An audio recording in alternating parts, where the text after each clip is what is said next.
thank the Lord for letting me come back to church this week. I had to work last week. I was out Wednesday night.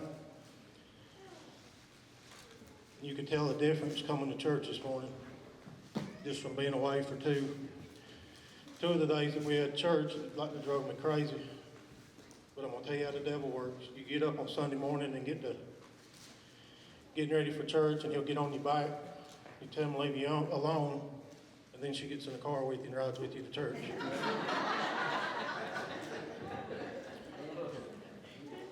Luke chapter 12 and verse 24 says, "Consider the ravens, for they neither sow nor reap, which neither have storehouse nor barn, and God feedeth them.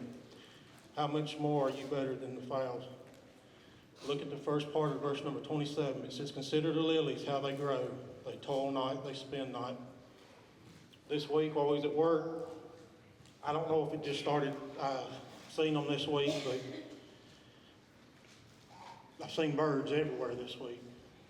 I don't know if it's just, I finally started noticing them more often this week, but as I was looking at those birds, I got to thinking, now I don't know how a bird thinks, but I've never seen a bird where it looks like it was worried whether or not it was going to have any food to eat or a place to stay. But yet, you let us go, we worry about the least little thing, from the bills to the kids, vehicles tearing up.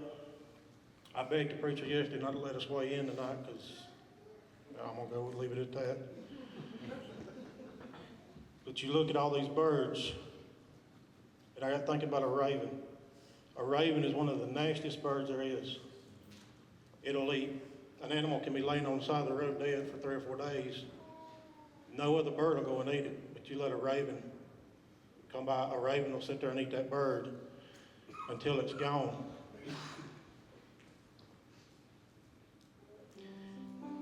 I don't know if anybody's ever noticed, but you can go by a pasture with cows in it.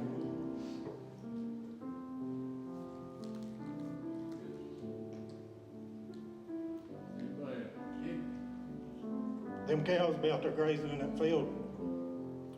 All of a sudden, they'll be making a straight line toward the road. And you're thinking, what in the world? You look up there at the gate coming off the road into the pasture.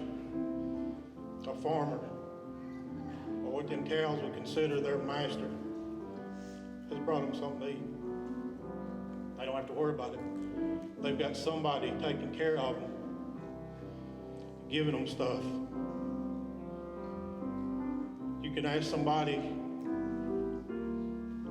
you can call and ask them, say, "I need you to help me this weekend do something." Or, "Can you come help me do this?" Most of the time you may get a response that says, "I'm too busy. I got this going on." Stacy's going to sing a song. In this second verse, it talks about someone who hangs the stars, makes the sun shine. But he's never too busy to care about you. He's never too busy, whatever you may do, whatever you may go through. You go to him, you talk to him. Listen to Stacy, she sings this song. I don't think the preacher will care. You may be here this morning and you just want to come. Young people, listen to me. There's going to come a day when you get old enough. Both my parents are living. There's going to come a day when you're going to wish you could hug them or talk to them and you can't. You think you're too old now to even tell them you love them. But every time I see my mom and daddy, I give them a hug, tell them I love them. And I'm 30, I'll be 39 in May. Don't ever let you think you're too big to tell your parents you love them. Listen to Stacy, she sings this song. Just listen to the words of it and what it's saying.